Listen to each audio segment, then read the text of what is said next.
New Cruise Rules 2026, what you need to know before booking. There was a time when picking a cruise line felt like joining a club. But right now, cruise lines are losing loyal passengers faster than ever. Not because of one bad trip, because the deal quietly changed. After analyzing over 4,000 passenger reviews, earnings reports, and rewritten loyalty policies, the pattern is damning. Bigger ships, more fees, fewer perks, and the passengers who built these brands are walking away. Before we dive in, let me say this. The brand at number 6 didn't just lose passengers, they drove away loyal customers who had sailed with them many times. You'll see why this led to a public outcry. But first, we begin with a line that once held significant meaning for its devoted followers. Number 1. Princess Cruises. 10% satisfaction decline. Princess still sounds good on paper. Elegant dining, milestone trips, loyal couples who book years in advance. Go to any cruise forum and you'll find Princess fans who've sailed 20, 30 times with them. That kind of loyalty doesn't happen by accident. Here's the problem. The product has split in 2 directions at the same time, and neither direction is good for the people who made this brand. On older ships, the complaints are simple: worn carpets, dated cabins, public spaces that haven't been updated in years. Passengers paying for a refined experience are openly asking why certain ships are still sailing without a real refresh. Then you board the new ships. Bigger, brighter, built to compete with the megaship crowd. But longtime fans, they don't like them. Not because the ships are bad, because they feel like a completely different brand. The intimacy that defined Princess is gone. The decor feels generic. The personality the line spent decades building gets lost fast when you're moving 4,000 passengers around a ship. There's a crew issue underneath all of this too.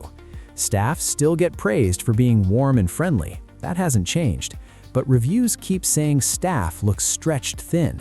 When ships run completely full, service slips. Buffets get crowded, wait times grow. That polished Princess feel gets harder to deliver at that scale. The brand is drifting toward the mainstream, and the couples who built it feel like they're being left behind. And MSC? Their problem isn't the ships, it's what happens after you board. Number 2. MSC Cruises. 14% satisfaction decline. Here's what makes this number uncomfortable. MSC was already near the bottom of major cruise brand satisfaction scores before this drop. A further 14% decline isn't a small thing. It points to a real problem. The ships themselves are not the issue. MSC builds genuinely impressive vessels.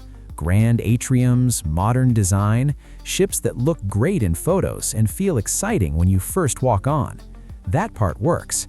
Then the sailing starts. The phrase that keeps showing up across passenger reviews is small frustrations that add up.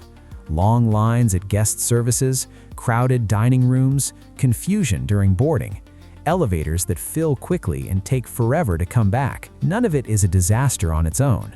Together, they create a trip that's working against you. The root cause is simple. MSC fills ships aggressively.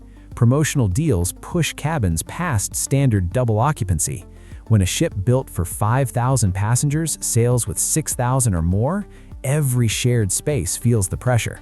Pools, buffets, hallways, all of it tightens. Here's the part that should bother MSC's leadership. There is a version of their product that works really well. The Yacht Club is a private area within the larger ship that gets some of the best reviews in the industry.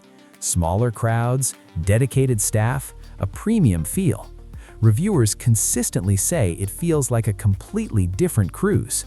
That gap says everything. The product can deliver, but only for the small percentage of passengers paying for the Yacht Club. For everyone else, the experience can't keep up with the volume being pushed through it. Royal Caribbean is a different story, and honestly, a more frustrating one. Number 3. Royal Caribbean. Over 16% satisfaction decline. Royal Caribbean sells excitement, surf simulators, Broadway shows, multi-deck water slides, a robot bar. Board one of their newest ships and the scale of it is genuinely impressive. So why are satisfaction scores down over 16%? Because impressive and enjoyable are not the same thing. Entertainment is still strong. That's not the issue. The issue is what happens the other 20 hours of the day when you're not at a show. Ships run above standard double occupancy on a regular basis, every extra berth filled. Lounges are claimed early in the morning. Specialty dining sells out before you board. Pool decks feel more like a street festival than a vacation. Longtime passengers report menus with more repetition and portions that seem smaller than before. No one announces these changes, they just quietly appear. Then there's the add-on pricing, drink packages, multiple internet tiers, experiences that used to feel included now sitting behind an extra charge. The model has always worked this way, but the feeling has shifted. When guests think every good thing costs extra on top of an already expensive fare, something breaks. You paid a lot to be on the ship is packed, and someone keeps asking if you'd like to pay more. Hold on though, because what happened at number 6 is in a completely different category. What Carnival did to passengers who'd sailed with them for decades caused public cancellations and angry posts across every cruise forum online. We're almost there. Norwegian's decline is quieter than Royal's, and that makes it worse. Number 4. Norwegian Cruise Line. Over 20% satisfaction decline. If a cruise line removes one small perk, that is just a policy update, probably. Remove 3, and that is a pattern, maybe. What about 6 changes inside 18 months? At what point does adjusting the product become a different product entirely? Norwegian built its name on freedom, flexible dining, casual dress codes, a vibe that didn't feel rigid or scheduled. That was the promise. That's what loyal cruisers paid for, some of them for years. But there have been changes recently. Charges added for extra entrees in the main dining room, cabin cleaning reduced in frequency, printed daily schedules removed, fees tied to specialty restaurant reservations, large licensed entertainment productions swapped for lower-cost in-house shows. Solo cabin options were cut back, with pricing changes which pushed away a demographic Norwegian that once had a real following. Each change on its own is easy to defend. Together, passengers feel like the value has quietly left without anyone saying so. Norwegian's newest ships, the Prima class, have split opinion sharply. Some passengers love the modern style. Others describe layouts that don't make sense and venues too small for the number of people on board. That's not a good sign for a fleet meant to carry the brand forward. The 20% drop is not driven by anger.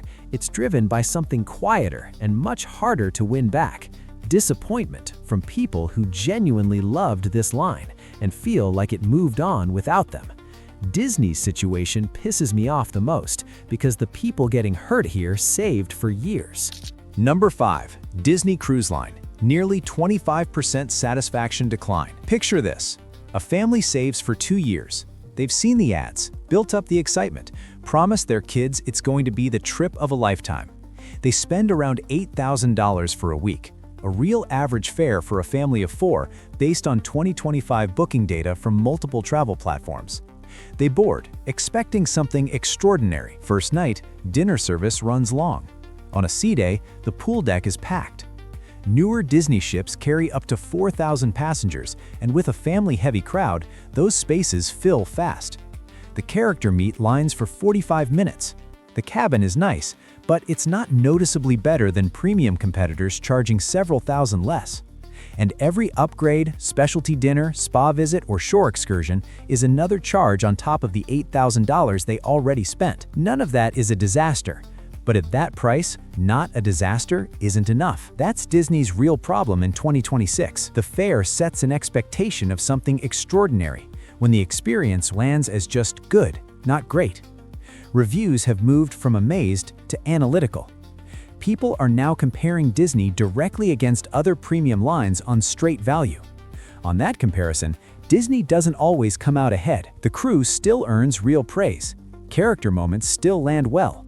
But the word that keeps showing up in recent reviews isn't magical, it's just fine.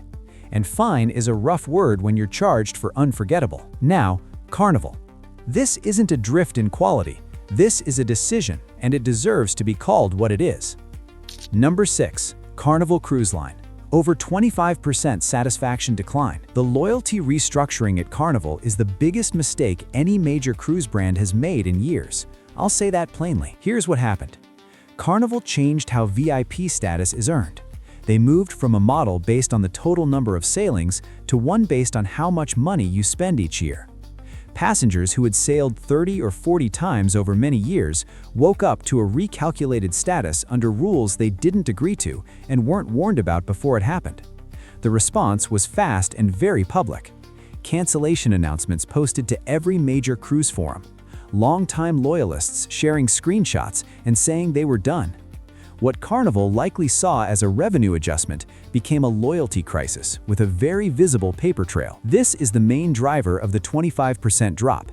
It's not a general drift in quality. It's a specific decision that told the most committed passengers that the years they put into this brand no longer count the way they were led to believe. Other feedback exists too.